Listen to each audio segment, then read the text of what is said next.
오늘은 어린이 주일입니다. 어린이들 어디 갔어? 거기에 앉았구나. 어린이 주일이 그 성경에 나타나 있는 절기는 아닙니다. 그런데 왜 어린이 주일을 지키기 시작했느냐? 그러냐면 1856년에 그 유니버설리스트 퍼스트 베프티스트 처치라는 교회가 있었어요. 그 미국 제일 교회인데 1856년에 그 레오날드라는 목사님이 계셨는데, 이 목사님이 어린이들에 대한 그리스도의 교육, 그리스도의 훈련에 대한 것을 강조하시면서 이날은 어린이날이다, 어린이 주일이다 하면서 어린이 주일을 지키기 시작했어요. 그것이 미국 전역으로 확산되어져 나아가기 시작합니다. 그랬을 때에 모든 미국의 그 교단들, 그 장로교나 침례교나 감리교나 어떤 교단들도 상관이 없이 전부 총회를 열었어요. 그 총회의 안건은 뭐였냐면 이 어린이 주일을 교회에서, 개신교에서 이것을 드리는 것을 어떻게 생각하느냐. 그랬을 때에 많은 교단들이 그것을 찬성을 했습니다.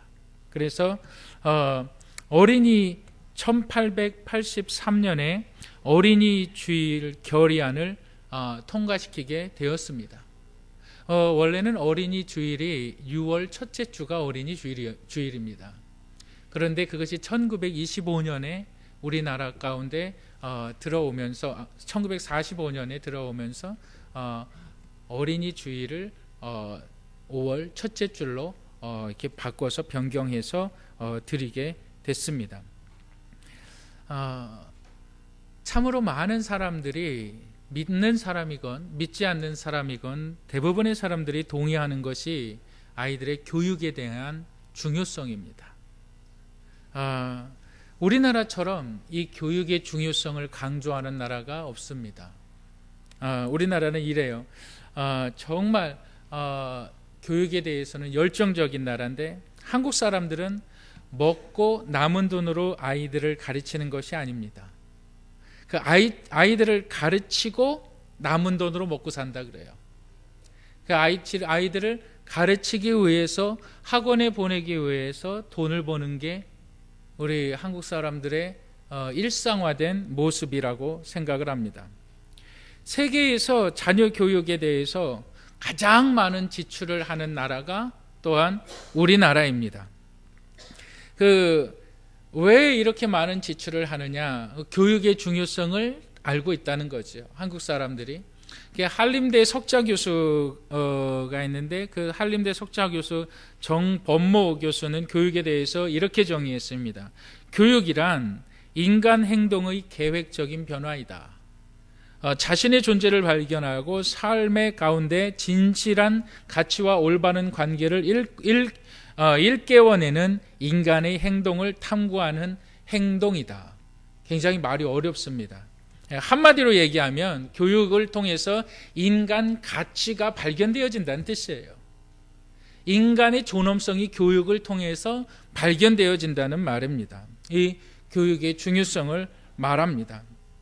그런데 이러한 교육의 열정에 비례해서 한국 사람들이 교육의 중요성을 너무나 잘 알고 있고, 이 자녀들의 교육을 위해서 정말 많은 투자를 하고 많은 희생을 합니다. 그렇다면 그 투자에 비례해서, 그 열정에 비례해서 교육을 받은 아이들이 자라나면서 더 행복한 삶을 살 수 있어야만 되고, 그들의 삶의 가치가 더 좋아져야 된다는 것은 당연한 이치이고 논리일 것입니다. 그런데 그렇지가 않아요. OECD 국가 중에서 청소년들에 대한 행복 만족도를 조사를 했습니다. OECD가 경제협력기구잖아요. 근데 그 가운데에서 세계에서 우리나라가 꼴찌입니다. 청소년들이 꼴찌예요. 가장 불행한 나라의 청소년들은 저 아프리카 아이들이 아니라는 거예요. 한국 아이들이라는 거예요. 한국 아이들의 평균 수명이 아니라 수면 시간이 몇 시간이냐면 5.3시간입니다. 5시간 정도 잔다는 거예요. 그리고 청소년들에 대한 이 학생 범죄가 매년 연간 범죄의 발생률이 3,207건입니다. 청소년들에 대한 흡연율은 세계 1위고요. 청소년 범죄율은 세계 1위입니다.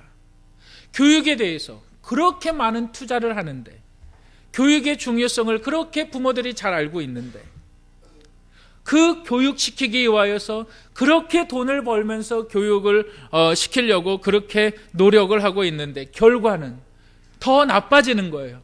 아니, 저 개발도상국보다, 아니 후진국들보다 오히려 청소년들은, 학생들은 그들의 삶의 만족도는 더욱더 악화되어져 가고 있다는 겁니다. 무언가 심각하게 잘못되어 있는 것이 오늘날 교육의 현실이라는 거예요. 그래서 사람들은 이렇게 얘기합니다. 학습 교육이 중요한 것이 아니라 인성 교육이 중요하다. 인성 교육이 중요하다. 사람이 됨됨이를 가르치는 것이 중요하다. 이렇게 얘기를 해요.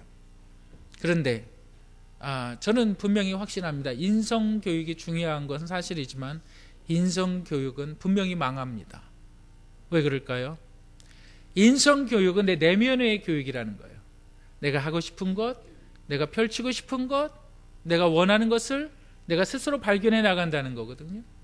그런데 성경에서의 내면은 뭐라 그럽니까?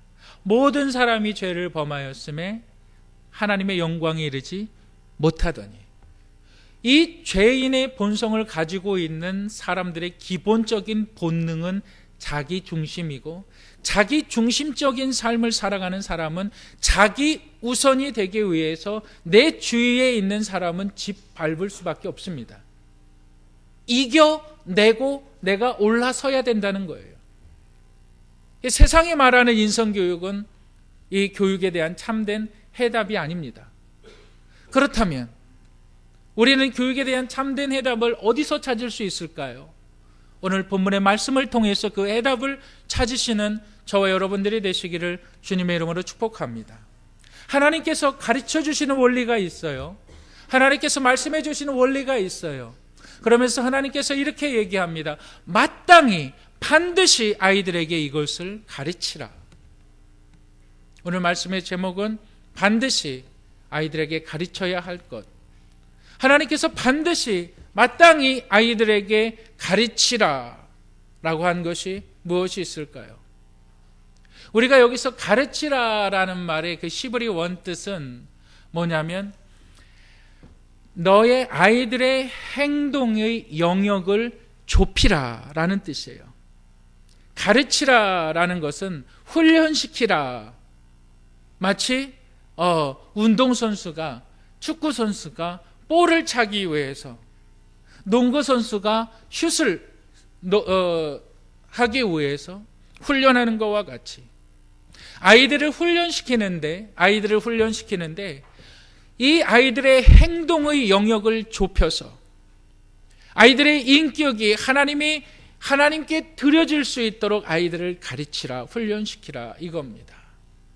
다시 이야기해서 아이들에게 많은 것을 가르치지 말라는 거예요. 아이들에게 다양한 것을 가르치지 말라는 거예요. 아이들에게 적은 것을 가르치라는 거예요. 아주 소수의 것들만 가르치라는 거예요. 그렇다면 나머지는 하나님께서 다 이루신다. 그 세 가지 원리만 가르치라는 거예요. 그래서 아이들에게 가르치라는 첫 번째 원리가 무엇일까요? 그것은 바로 여호와 하나님의 말씀을 가르치라는 겁니다. 여호와 하나님의 말씀을 가르치라는 거예요. 누가복음 10장 25절 우리 한번 찾아보실까요? 누가복음 10장 25절 우리 한번 찾아보시겠습니다.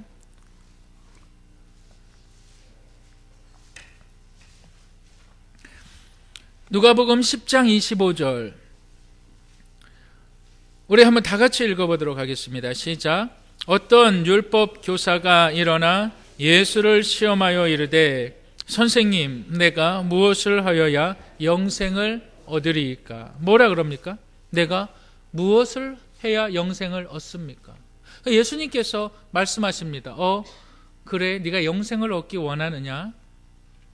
그렇다면 율법에는 뭐라고 기록되어져 있느냐? 그랬을 때 율법사가 대답합니다. 내 마음을 다하고 목숨을 다하고 힘을 다하고 뜻을 다하여 주 너의 하나님을 사랑하고 또한 내 이웃을 내 몸과 같이 사랑하라 하였나이다. 잘 알았다. 네가 잘 아는도다. 그러면 그렇게 행하라. 이렇게 얘기하는. 그렇게 행하라. 하나님을 사랑하면 이웃을 사랑하게 된다는 거죠. 이것이 영생을 얻은 자의 삶의 가치관입니다. 근데 아담이 타락한 이후 인간이 하나님의 형상을 잃어버린 존재가 되었습니다. 하나님의 성품을 잃어버렸어요. 자신의 욕심만을 따르는, 자신의 욕심만을 채우는 존재가 되어버렸습니다. 다른 사람들에 대한 배려가 전혀 없습니다. 나만 잘 먹고 잘 살면 되는 거예요. 나만 잘 먹고 잘 살면. 근데 하나님께서 이렇게 얘기해요. 이 성경 말씀에 보면 무엇이 있습니까? 너희가 하나님으로부터 지음을 받은 자들이다. 하나님께서 너희의 인생을 향한 하나님의 놀라운 계획과 은혜가 있다. 그런데 이것이 너희들의 죄 때문에 막혀져 있다. 막혀져 있다.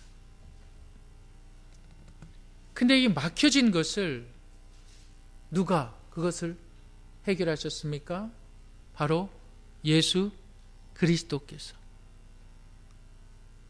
이 예수 그리스도를 믿으면 너희가 하나님의 자녀가 된다. 이것이 바로 영생이거든요. 영원한 삶이거든요. 단지 영원한 삶을 살아가는 것뿐만이 아니라 이 땅에서 하나님께서 반드시 그 인생을 축복하시는데 하나님의 축복이, 하나님의 창조주의 축복이 그 영혼에게 임한다는 거예요. 하나님의 보호하심이, 하나님의 약속하심이, 반드시 우리가 기억해야만 되는 것이 있어요. 그것이 뭐냐면 사람은 죽는다. 죽음 후에는 심판이 있다. 영원히 죽을 수밖에 없는, 지옥에 갈 수밖에 없는 이 죄의 심판, 이것을 피할 수 있는 단 하나의 방법이 있어요. 그것을 내 사랑하는 아이에게 가르치라는 거예요. 여러분, 정말 천국과 지옥이 있다는 것을 믿으신다면 안 가르칠 수가 없습니다. 정말 내 자식을 사랑하신다면, 어린이들을 사랑한다면, 아니요, 여러분들이 정말 하나님의 구원받은 백성이라면 천국에 대한 소망을 아이에게 심어줄 수밖에 없습니다. 그것을 가르치라는 거예요. 이 말씀을 가르치라는 거예요.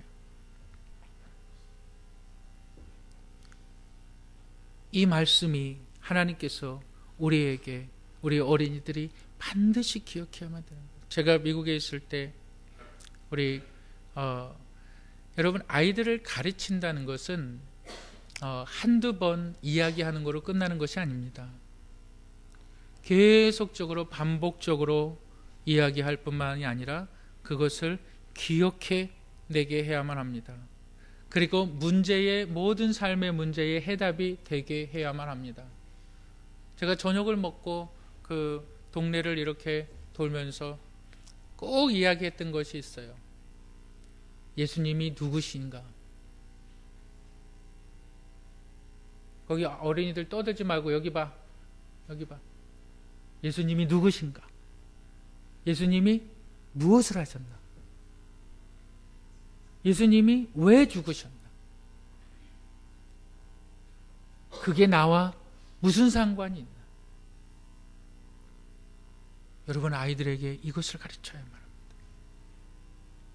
이것이 하나님께서 반드시 아이들에게 이야기하는 거예요. 두 번째로 가르쳐야 될 것이 있어요. 그것이 뭐냐면 주일 성수입니다. 주일 성수, 반드시 아이들에게 가르쳐야만 합니다. 하나님께서 주일은 뭐라 그래요? 이 날을 기념하여 거룩히 지키라. 내가 이 날에 내가 축복하시겠다는 거예요. 주일 성소. 출애굽기에서 뭐라 그래요? 이 날을 지키지 아니하는다는 반드시 죽일지니, 그런 거예요. 어느 날 제 아들이 저에게 와서 그래요. 자기 어느 날 태권도 학원 안 가겠다 그래요. 왜 태권도 학원 안 가냐? 태권도 학원을 가면 주일날마다 그 승급 심사를 보는데, 그 주일날 자기는 그 승급 심사를 보지 못하기 때문에 가봤자, 한마디로 얘기해서 진급을 못할 텐데 태권도 학원 가봤자 무슨 소용이 있느냐? 가지 마라 그래. 여러분, 주일을 왜 지킵니까? 습관적으로 주일을 왜 지킵니까? 하나님께서 이 주일을 축복하신다는 거예요. 하나님께서 이 주일을 통해서 너희를 만난다는 거예요. 이 세상에서 삶에 있어서 가장 사람들의 가치 있는 삶이 뭘까요? 나를 만드신 하나님께서 나를 축복하시는 그 시간 아닌가요? 나의 인생을 붙드시고요, 나를 지키시고요, 정말 나의 모든 시간들 가운데 구별해서 하나님 앞에 이 주일 성수를 예배 드리는 거예요. 그걸 가르쳐야만 되는데 부모도 그러질 못할 때가 많이 있잖아요. 아이들이 주일을 떠나버립니다. 주일 성수를 지키지 못합니다. 왜 지키지 못합니까? 하나님을 경험하지 못하는 거예요. 이 예배에 대한 소중함, 예배에 대한 하나님의 영적인 축복을 내가 보지 못하는 거예요. 예배에 대해서 하나님께서 말씀하시는 그 뜻을 내가 깨닫지 못하는 거예요. 이 드려도 그만, 안 드려도 그만이에요. 나의 삶에 달라지는 게 조금도 없는 것 같아요. 여러분, 과연 그럴까요? 성경이 말씀하고 있는 사실을 믿으시기를 바랍니다. 주일을 기념하여 거룩히 지키라. 하나님께서 이 주일을 통하여 내가 너희와 만나고 내가 너희를 축복하고 내가 너희에게 복 내려주리라 말씀하신 그 하나님의 주일을 나는 우습게 여기는 거예요. 내가 우습게 여기니까 내 자녀들도 우습게 여기는 거죠. 내가 신앙에 올바르지 못한데 어떻게 자녀한테 신앙의 올바름을 가르치라고 이야기할 수 있습니까? 그러지 못합니다. 주일 성소는 하나님께서 반드시 내가 너희와 만나리라. 내가 이 날을 통해서 내가 너희를 축복하리라. 하나님 축복은 한 주 없어도 괜찮습니다. 하나님 축복은 한 주 안 드려도 괜찮습니다. 우리가 그렇게 생활할 때가 너무나도 많이 있습니다. 여러분, 주일 성소에 대해서 조나단 에드워드는 이렇게 얘기합니다. 미국의 영적인 대각성 부흥을 일으켰던 조나단 에드워드가 주일 성수를 지키지 않는 가정은 타락할 수밖에 없다. 개인에게 이야기하면 주일 성수를 지키지 않는 개인은 타락할 수밖에 없다. 우리가 말을 안 해서 그렇지 내 안에 숨겨진 죄악들이 얼마나 많이 있어요. 우리가 그것을 끄집어내지 않아서 그렇지 여러분, 그것이 하나님 앞에서 드러납니다. 여러분, 모든 것들이 하나님 앞에서 감추인 것들이 드러난다는 사실을 믿으시기를 바랍니다. 이 주일이 하나님께서 나의 모든 죄악 가운데, 나의 모든 거짓된 행동 가운데 예수 그리스도의 십자가의 보혈을 힘입어서 하나님 앞에 나오는 날입니다. 하나님 앞에 예배드리는 날이에요. 하나님의 긍휼하심을 힘입어서 하나님 앞에 나오는 날이에요. 드려도 그만, 안 드려도 그만. 여러분, 그렇지 않습니다.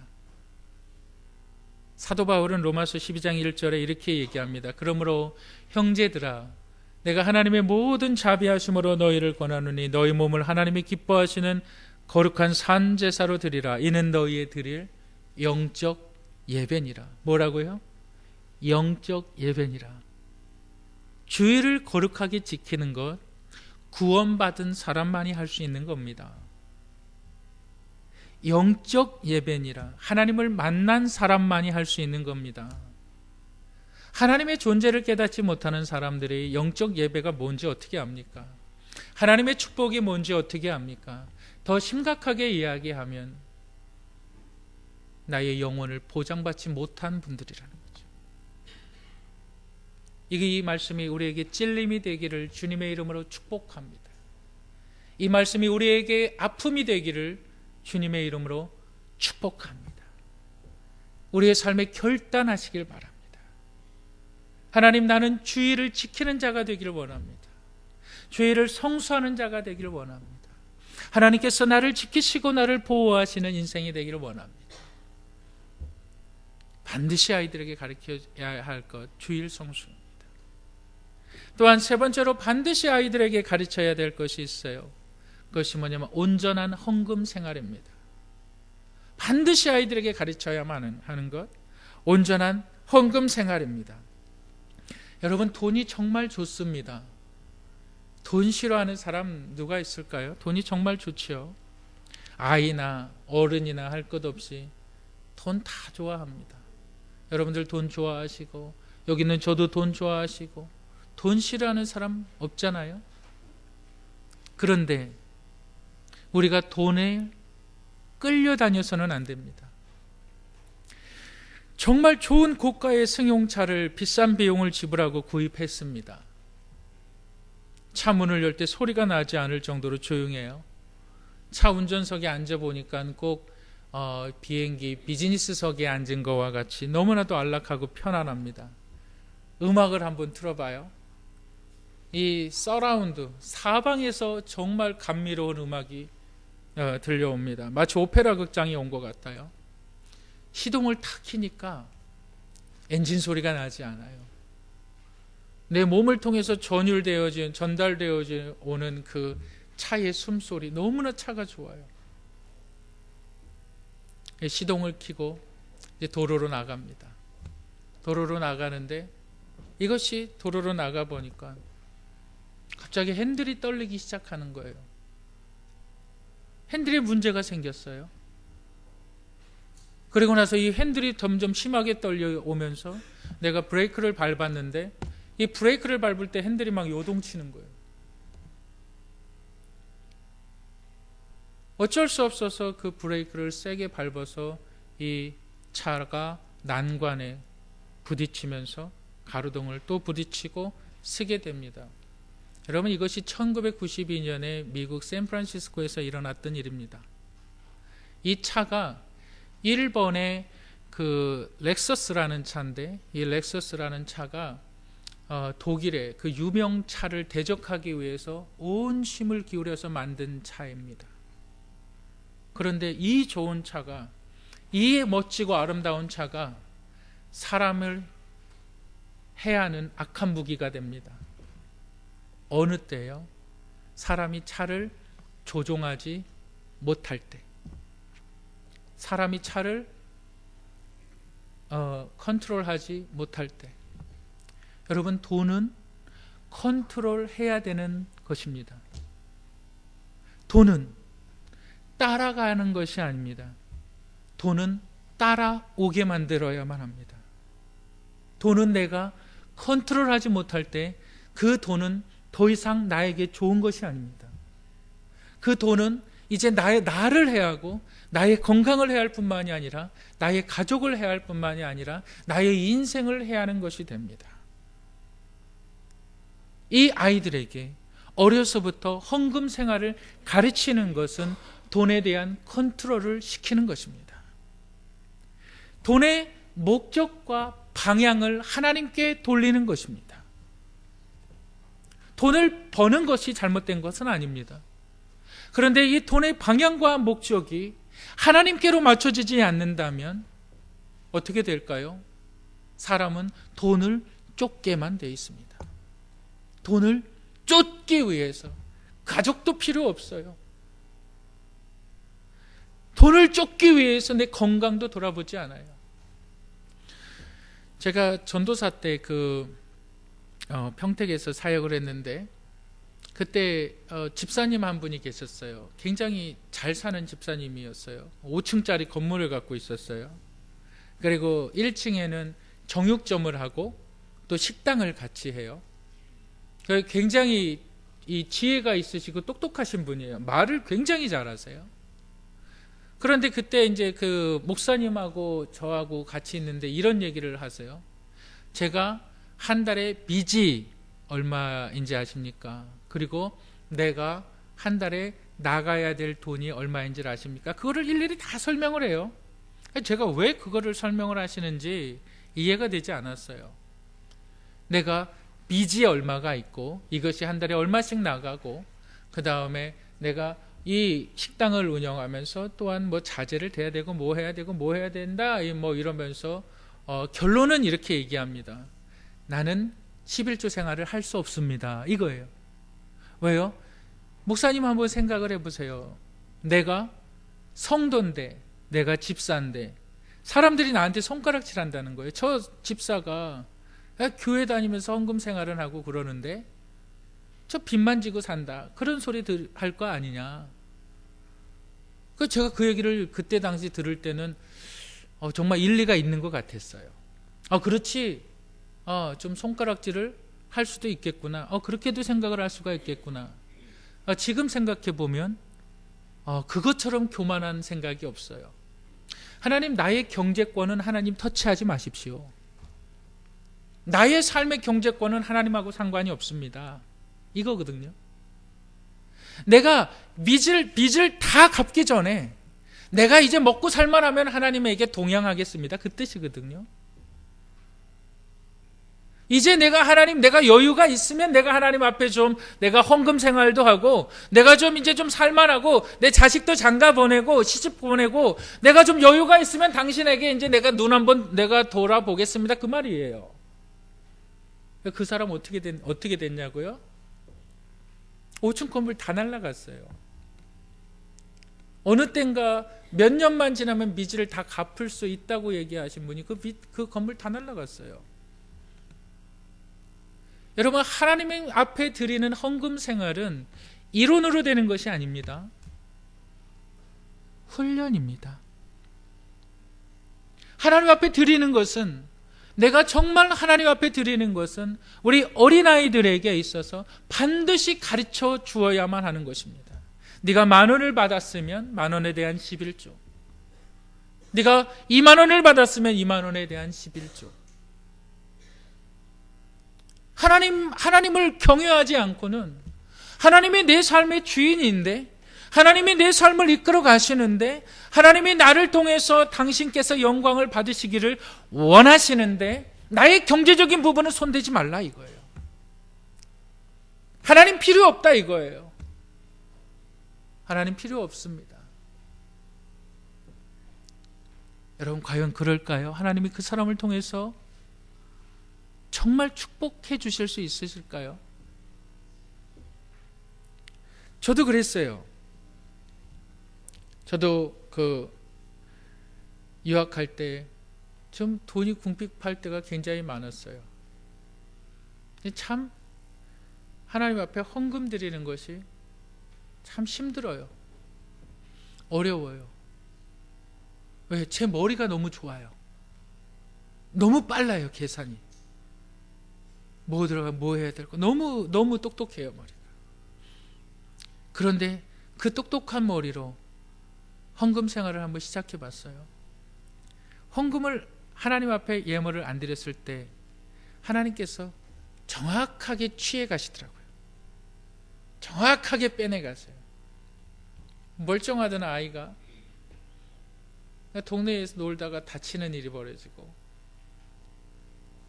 예기치 못하는 돈들이 술술 빠져나가요. 하나님께서 지혜를 주시는 거, 이게 왜 빠져나가느냐? 내가 왜 벌금? 그런 적이 있어요. 미국은 그 속도 위반하는 거를 굉장히 엄하게 다스립니다. 그러니까 20마일 전, 한 40km 되는 그때에 40km 정도 되는 그 도로에서 제가 화장실이 너무 급했어요. 화장실이 너무 급해가지고, 정말 제가 화장실이 급해서 막 25km 정도를 오버를 했습니다. 40km 달려야 되는 거기에 제가 한 66km, 67km로 이렇게 달렸어요. 근데 갑자기 경찰이 딱 숨어 있다가 나무 밑에 숨어 있다가 저를 딱 발견하더니 뒤에서 그 경고등을 비추면서 차 세우라고. 제 정말 화장실이 급해서. 근데 그 경찰을 보니까는 화장실 급한 것이 멈춰지더라고요. 그래서 제가 정말 화장실 급해서 그렇다. 정말 그래서 그렇다. 그러니까는 그분이 경찰관이 전혀 봐주질 않았어요. 그래서 네가 이의가 있으면 법정에 와서 너의 그것을 이야기를 해라. 그렇게 하면 그 벌금을 감해줄 수가 있을 거예요. 그래서 제가 법정까지 갔어요. 법정에 가면 저를 이렇게 저에게 그 신호 위반 스피드 빨리 지나갔던 그 딱지를 끊었던 경찰관이 있고 판사가 있고 그다음에 제가 있어요. 당신이 왜 여기서 과속을 했느냐? 생리적인 현상으로 그랬다. 그래서 이것이 나에게 첫 번째고 나는 유학생이고 나는 지금까지 한 번도 경찰 법규를 어겨본 적이 없다. 저 한 번만 좀 선처를 해달라. 선처를 해줬을까요? 안 해줬을까요? 선처 안 해줍니다. 그 대신 보험료를 좀 깎아줬어요. 보험료. 그러니까 미국은 그래요. 한번 이 딱지를 끊으면 보험료가 계속 올라가요. 이 보험료가 얼마만큼 올라가는지 이 1km 오버할 때마다 이게 그 5불 정도가 가산이 되거든요. 그런데 이 보험료를 계속 올라가지 않게 깎아줬어요. 근데 제가 그때 벌금을 총 얼마를 냈냐면은 약 200불 가까이를 냈어요. 20만 원이 좀 넘는 돈을 냈어요. 하나님 앞에 얼마나 회개했는지 몰라요. 하나님 왜 이 일이 나한테 벌어집니까? 20만 원 안 나가도 되는 돈이거든요. 나의 삶에 문제가 있을 때 나의 삶에 무언가 이것이 잘못되어 있다. 이것이 하나님께서 무언가 말씀하시고 계시구나. 하나님께서 나에게 무언가 말씀하시고 교정하시기를 원하시는구나. 삶의 문제를 통해서 하나님을 바라보는 것이 신앙입니다. 삶의 여러 가지 일들을 통해서 하나님의 뜻을 깨닫는 것이 우리의 믿음입니다. 그런데 내 경제적인 부분은 전혀 손대지 말라 그럽니다. 이것은 우리 어린아이들에게 반드시 가르쳐야만 되는 것입니다. 헌금 생활. 왜요? 여러분들이 들으신 이 헌금은 여러분들이 뭐라 그래도 이 안에 그 믿음이 들어가 있는 겁니다.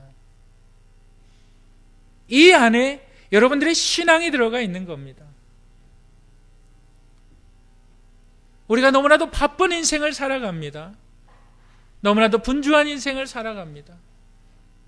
그러면서 이 바쁘고 분주한 인생 가운데 정말 구원받은 하나님의 백성들이 하나님의 공동체를 이루어 가는 데 있어서 서로 연합전선을 이루어 가는 데 있어서 우리가 반드시 해야 될 것은 뭐냐면 헌금 생활입니다.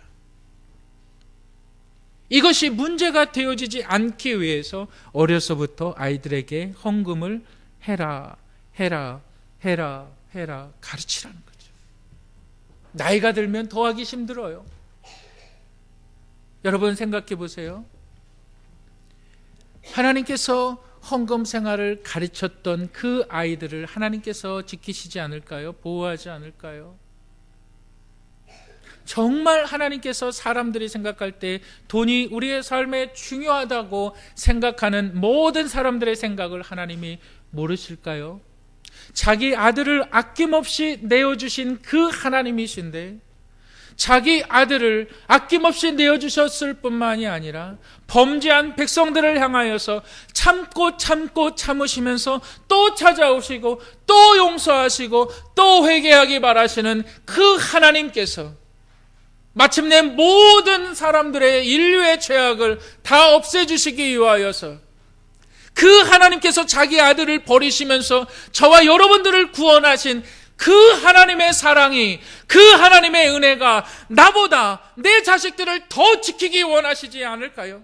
나보다 내 자식들을 더 걱정하지 않을까요? 나보다 내 사람들을, 내 가족들을 더 보호하기 원하시지 않을까요? 그런데 하나님을 향해서 눈을 돌리지 못합니다. 하나님을 향해서 귀를 열지 못합니다. 하나님, 나의 삶의 부분에 있어서 하나님은 이 부분은 전혀 터치하지 마십시오. 하나님, 나의 삶의 부분에 있어서 이 부분은 하나님 간섭하지 마십시오. 하나님은 가만히 계시고 내가 기도할 때만 응답하시고 내가 예배할 때만 하나님 나에게 와 주시옵소서. 하나님 가만히 계셔 주시옵소서. 나는 하나님이 필요 없습니다. 그것입니다. 여러분, 우리의 신앙은 어디에 매여져 있습니까? 여러분들의 삶의 신앙은 어디에 묶여져 있습니까? 돈에 묶여져 있습니까? 인간관계에 묶여져 있습니까? 하나님께 묶여주시기를 주님의 이름으로 축복합니다. 우리 아이들에게 그것을 가르쳐야만 해요. 우리 권사님들, 우리 집사님들, 손주들에게 가르치세요. 정말 이 아이가 소중하고 사랑스럽다면 하나님이 지키시는 인생이 되게 가르치세요. 하나님께서 반드시 축복하십니다.